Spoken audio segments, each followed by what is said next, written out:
Politic365.com's Charles Ellison and Politico's Jonathan Allen. Gentlemen, it certainly seems true that races are tightening for Democrats. Kentucky Senate race, Pennsylvania Senate race, certainly.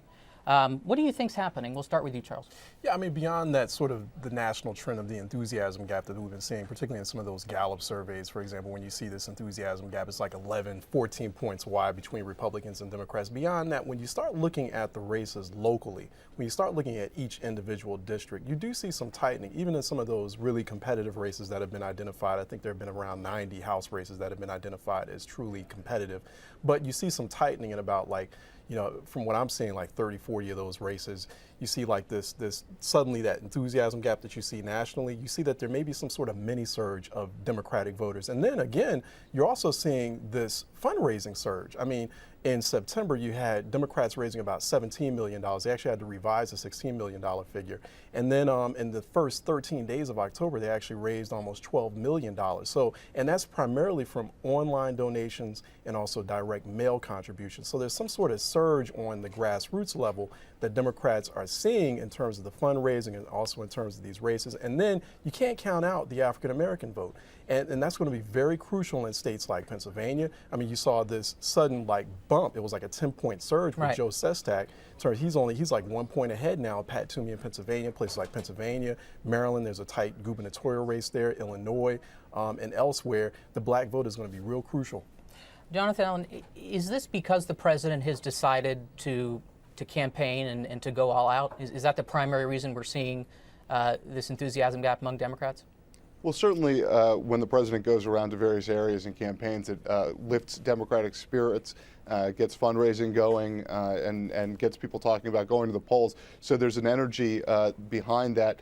But I think what you're really seeing with the tightening of the races, and we see this year after year, you get into that 2-week, 1-week zone, and the races all seem to tighten up. What you're seeing is people going back home to the party that they're normally with, because they've been getting messaged by all these ads against candidates, for candidates, by outside interest groups. And what happens is they sort of naturally filter back into their party construct. As if Democrats are remembering that they don't like Republicans, basically. That's exactly right. The Republican candidate who's the new fresh guy against the old guy all of a sudden doesn't seem so good when you hear about his Social Security plan if you're a Democrat. But that said, what we're also seeing is you still have that in a lot of these races, you're talking about 45 to 44, 46 to 45, all within the margin of error, and places where nobody's at that magic 50 mark. And so what you're going to see, what you usually see is independents will break in one direction in each of these races. In recent Senate elections, we've seen them all break in the same direction across the country for big Democratic sweeps in 06 and 08. I think the betting right now is that you'll probably see that go in the Republican direction. You've got a lot of Democratic incumbents who are under that sort of, even not just the 50 mark, but the 47, 48 mark, where it's really hard for an incumbent to win when they're polling at 47 or below, week after week, month after month. There are people who've done studies on this, and there's a certain mark where it's really hard for incumbents to win. So what I would look for is a lot of those to break Republican right at the end, but even though they're looking like they're tightening right now. Charles, let me ask you this. There seems to be in the election a large number of voters, even in an election where the choices could not be more stark, who are sitting and waiting to make a decision until the last minute. What do you think that's about? What are they waiting for? What are they trying to see that they haven't seen already?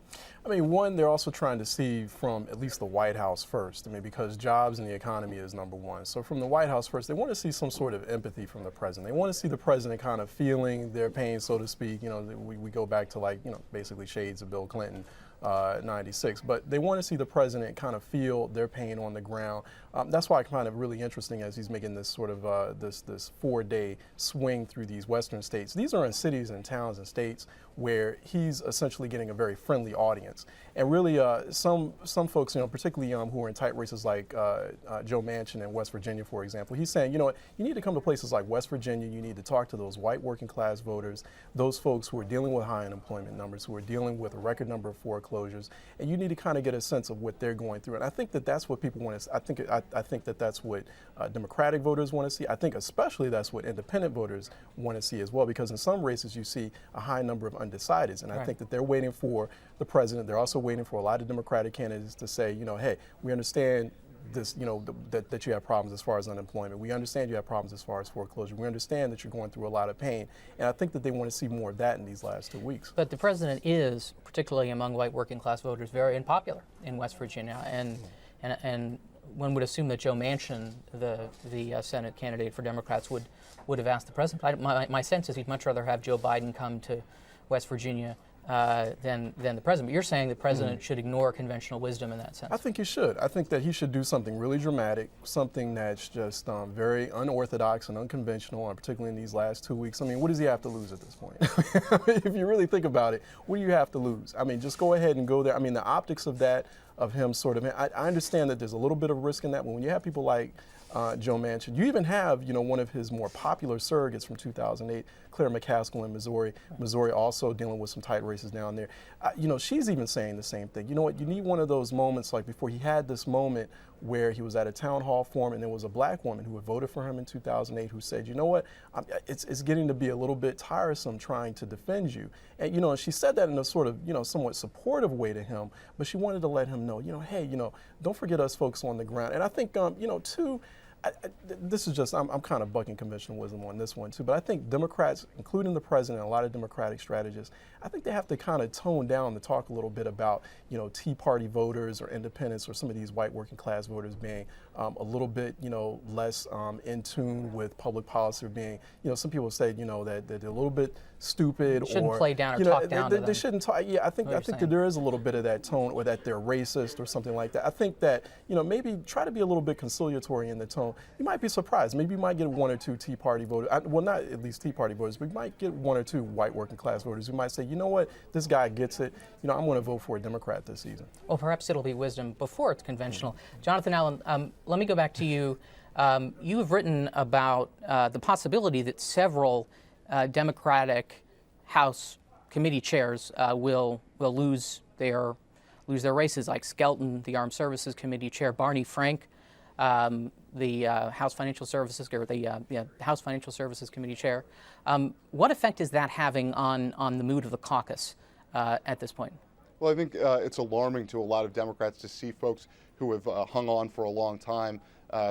Even John Dingell in Michigan has a race on his hands. I think most people expect him to win, but he's been in office since 1955. He's survived a lot of wave elections one way or the other, and all of a sudden these guys are raising money like there's no tomorrow, spending money. Barney Frank gave himself $200,000 the other day out of his own personal funds. Yeah, because not something you do if you're in a stuff. safe race. Yeah, no, not at all.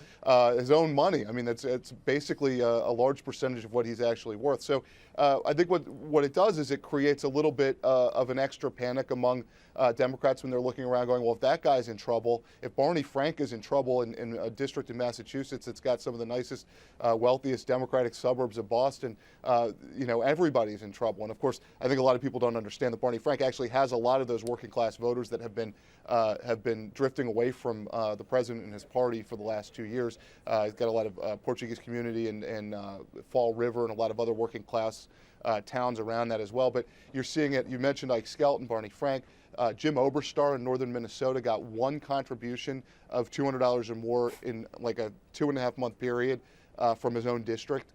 And he's all of a sudden got a race on his hand. John Spratt in South Carolina, the Budget Committee chairman. Nick Rahal in West Virginia, the Natural Resources chairman. The list goes on and on. I mean, there's about half a dozen of these guys who have been in Congress since the 1970s, or in Dingell's case, since the 1950s, who all of a sudden are running scared. And I think several of them will win. Probably at least a couple of them will lose, and they will go down as trophies for Republicans, whether they win the House or not. Jonathan Allen of Politico, Politic 365. Washington correspondent Charles Ellison, thank you so much for joining us.